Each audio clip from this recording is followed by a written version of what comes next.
საქართველოს უახლეს ისტორიაში ერთ-ერთი ყველაზე მძიმე ტრაგიკული მოვლენიდან 2008 წლის რუსეთ-საქართველოს აგვისტოს ომიდან 17 წელი გავიდა. ომიდან 17 წლის თავზე მუხათგვერდის ძმათა სასაფლაოზე გმირების ხსოვნას პატივის საქართველოს პრეზიდენტმა მიხეილ ყაველაშვილმა და პრემიერ-მინისტრმა ირაკლი კობახიძემ მთავრობის წევრებთან და პარლამენტის დეპუტატებთან ერთად მიაკეს, როგორც პრემიერ-მინისტრმა ირაკლი კობახიძემ აღნიშნა, 8 აგვისტო ტრაგიკული თარიღია და ეს დღე შეხსენებაა, რომ აუცილებელია ქვეყანას მართავდეს სუვერენული ხელისუფლება, რომელიც მოქმედებს საკუთარი ეროვნული ინტერესების და არა გარე ძალების კარნახით. ბუნებრივია ჩვენი ვალია. ყოველ წელს და მუდმივად პატივი მივაგოთ თითოეული მათგანის, თითოეული ჩვენი გმირის ხსოვნას. Ჭხება ზოგადად აგვისტოს ომს, 8 აგვისტო არის ტრაგიკული თარიღი. ეს იყო უმძიმესი ავანტურა, ღალატი, რომელიც ჩაიდინა მაშინდელმა ხელისუფლებამ. და ეს დღე შეგვახსენებს ჩვენ იმას, რომ აუცილებელია ქვეყანას მართავდეს სუვერენული ხელისუფლება. ესეთი ხელისუფლება, რომელიც მოქმედებს საკუთარი ეროვნული ინტერესების კარნახით და არა გარე ძალების კარნახით. ჩვენ ბოლომდე დავიცავთ ჩვენი ქვეყნის დამოუკიდებლობას იმისათვის, რომ არ გამეორდეს ასეთი დანაშაულები და იმისათვის, რომ ჩვენს ქვეყანაში დაცული იყოს მშვიდობა, იმისათვის, რომ დაცული იყოს ჩვენი ქვეყნის, ჩვენი სამშობლოს ეროვნული ინტერესები. საქართველოს ყოველთვის ყავდა გმირი ჯარისკაცები, ყავს და მომავალშიც ეყოლება, ეს არასდროს არ უნდა დაისვას კითხვის ნიშნის ქვეშ. ჩვენი ქვეყანა აქამდე რომ მოვედით, სწორედ ჩვენი გმირი ხალხის, ჩვენი გმირი ჯარისკაცების მეომრების დამსახურება. ეს დღე ჩვენ ბევრ რამეზე გვაფიქრებს, ჩვენი ჯარისკაცების მიერ ჩადენილ გმირობაზე, გვაფიქრებს ჩვენს მოსახლეობაზე, რომელიც იძულებული იყო გამოსულიყო საომარი ტერიტორიიდან და გვაფიქრებს იმაზე, თუ რამდენად მყიფეა მშვიდობა.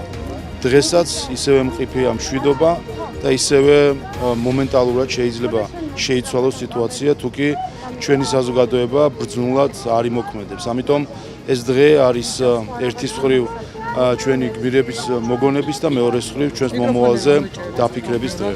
მუხათგვერდის ძმათა სასაფლაოზე დილიდან იმყოფებოდა აფხაზეთის ავტონომიური რესპუბლიკის მთავრობის თავმჯდომარე გიორგი ჯინჭარაძე, აფხაზეთის უმაღლესი საბჭოს თავმჯდომარე ჯემალ გამახარია, აფხაზეთის მთავრობის წევრები და უმაღლესი საბჭოს დეპუტატები. როგორც აფხაზეთის მთავრობის თავმჯდომარემ გიორგი ჯინჭარაძემ აღნიშნა, საქართველოს მთავრობის სწორი თანმიმდევრული და სამშვიდობო პოლიტიკით საქართველო აუცილებლად იქნება ერთიანი. დღევანდელი დღე საქართველოს უახლეს ისტორიაში უმძიმესი დღე არის. მე მინდა პატივი მივაგო გმირების ხსოვნას, რომლებმაც ჩვენი საქართველოს გამო, ჩვენი ქვეყნის გამო თავი გაწირეს, მიუძღვნეს თავი ქვეყანას და ქეთს ვიხრი მათ წინაშე. ის იდეა, რისთვისაც ეს ადამიანები დაიღუპნენ, მე დარწმუნებული ვარ, რომ საქართველოს მთავრობის სწორი, მიზანმიმართული, თანმიმდევრული სამშვიდობო პოლიტიკით აუცილებლად იქნება აღსრულებული, საქართველო იქნება ერთიანი და აფხაზეთის მთავრობა სამშვიდობო ინიციატივების კუთხით აქტიურად გააგრძელებს მუშაობას. აი აქ რამდენჯერაც არ გამივლია და ძალიან ბევრჯერ ყოველ ჯერზე ცრემლების გარეშე ვერ ტოვებ აქაურობას, როდესაც კითხულობ ამ სახელებს და გვარებს, აი ამ წარწერებს, აქ არის პირდაპირ გმირობის გაკვეთილის ჩატარება შეიძლება ამ საფლავებთან. ესენი ჭეშმარიტი გმირები არიან, მათი სახელები არის უკვდავი და ჩვენი ვალია აი ის რისთვისაც ეს ადამიანები, ეს ვაჟკაცები დაიღუპნენ, იმ საქმემ საბოლოო ჯამში აუცილებლად უნდა გაიმარჯვოს, საქართველო აუცილებლად უნდა იყოს გამთლიანებული და ეს ასეც მოხდება. შეგახსენებთ 2008 წელს საომარი მოქმედებები 5 დღის განმავლობაში გრძელდებოდა. რუსმა ოკუპანტებმა 50-ზე მეტი სოფელი გაანადგურეს. აქტიური საბრძოლო მოქმედებების შეწყვეტა კი მხოლოდ საერთაშორისო თანამეგობრობის გააქტიურების შედეგად მოხერხდა. რუსეთის მიერ საქართველოს წინააღმდეგ განხორციელებული სრულმასშტაბიან სამხედრო აგრესიას საქართველოში 170 სამხედრო მოსამსახურე, 14 პოლიციელი და 224 მშვიდობიანი მოქალაქე. აქ განისვენებენ ის ჯარისკაცები, ის ვაჟკაცები, ის საქართველოს შვილები, რომლებიც მათ დაიცვეს საკუთარი სამშობლო და საკუთარი სამშობლოსთვის გაიღეს ყველაზე უფრო მეტი საკუთარი სიცოცხლე.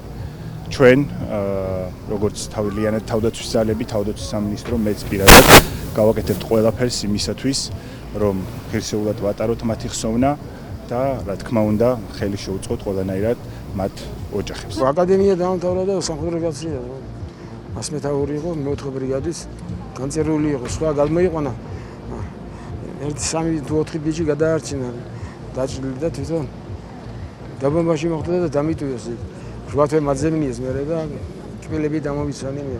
ბათუმის 24 ბრიგადაში მსახურობდა და იქიდან წავიდა. უჭირსა ჩვენ ქვეყანას უყვარდა თავის ქვეყანა და შეეწირა საქართველოს სიყვარულში შემიძლია. ვერ დავაბრუნებ ამ ბიჭებს, აი აფხაზეთის ბიჭებს და ომი უბედურია. ომი სასტიკია. ერი არა, ომი არ ინდობს არავის.